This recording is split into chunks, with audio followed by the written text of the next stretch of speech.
ప్రపంచాన్ని వణికిస్తున్న Ebola virus పై భారత ప్రభుత్వం అప్రమత్తమైంది. ఇప్పటికే ప్రపంచవ్యాప్తంగా ఎబోలా వైరస్ వేగంగా వ్యాపిస్తూ గుబులు పుట్టిస్తోంది. దీంతో ప్రపంచ ఆరోగ్య సంస్థ పబ్లిక్ హెల్త్ ఎమర్జెన్సీగా ప్రకటించింది. మరోవైపు భారత ప్రభుత్వం కూడా బుండి బుగ్యో ఎబోలాపై అప్రమత్తమైంది. ప్రజలు అత్యవసరమైతే తప్ప కాంగో, ఉగాండా, దక్షిణ సూడాన్ దేశాలకు ప్రయాణించవద్దని హెల్త్ అడ్వైజరీ జారీ చేసింది. కాంగో, ఉగాండా సరిహద్దు దేశాల్లోనూ ఎబోలా వైరస్ వ్యాప్తి ఎక్కువగా ఉండే ఛాన్స్ ఉందని ఇప్పటికే ప్రపంచ ఆరోగ్య సంస్థ హెచ్చరించింది.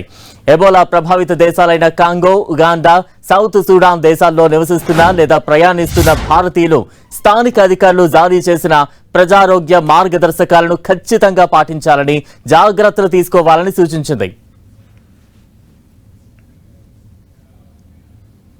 ఇప్పటికే ఈ వైరస్ కారణంగా కాంగోలో మొత్తం 867 మందికి ఈ వ్యాధి వ్యాపించగా 204 మరణాలు నమోదయ్యాయి. కేవలం వారాల వ్యవధిలోనే 3 దేశాలకు పాకిన ఎబోలా వందల మందికి సోకింది. భౌగోళికంగా కూడా ఈ వ్యాధి వ్యాపించిన ప్రదేశంలో కట్టడి చేయడం చాలా కష్టమని అంతర్జాతీయ ఆరోగ్య నిపుణులు ఆందోళన వ్యక్తం చేస్తున్నారు. ఇక భారత్లో ఇప్పటి వరకు ఎలాంటి కేసులు నమోదు కాకపోయినప్పటికీ అధిక జనాభా కలిగిన నగరాల్లో వైరస్ వ్యాపించకుండా ముందు జాగ్రత్తగా ఈ చర్యలు తీసుకుంటున్నారు.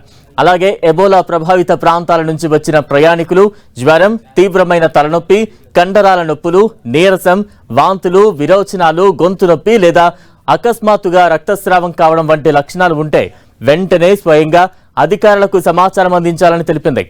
విమానాశ్రయంలో దిగిన తర్వాత 21 రోజుల పాటు ప్రయాణికులు తమ ఆరోగ్య పరిస్థితిని పర్యవేక్షించుకోవాలని సూచించింది.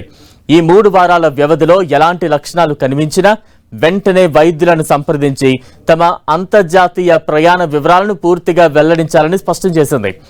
ఇక ఈశాన్య కాంగోలోని యుద్ధ ప్రభావిత ప్రాంతమైన ఉగాండా సరిహద్దుల్లో తొలి ఎబోలా కేసు నమోదైంది. అక్కడ ఒక హెల్త్ వర్కర్ వాంతులు, జ్వరంతో చికిత్స తీసుకుని కొన్ని రోజుల్లోనే మరణించాడు. ఆ తర్వాత మృతదేహాన్ని అంత్యక్రియల కోసం ఇంటికి తరలించారు. దానిని తాకిన చాలా మందికి కొన్నాళ్లకే ఎబోలా లక్షణాలు బయటపడ్డాయి.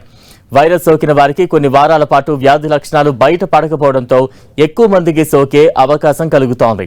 ఈ నేపథ్యంలోనే WHO అప్రమత్తమై హెల్త్ ఎమర్జెన్సీని ప్రకటించింది.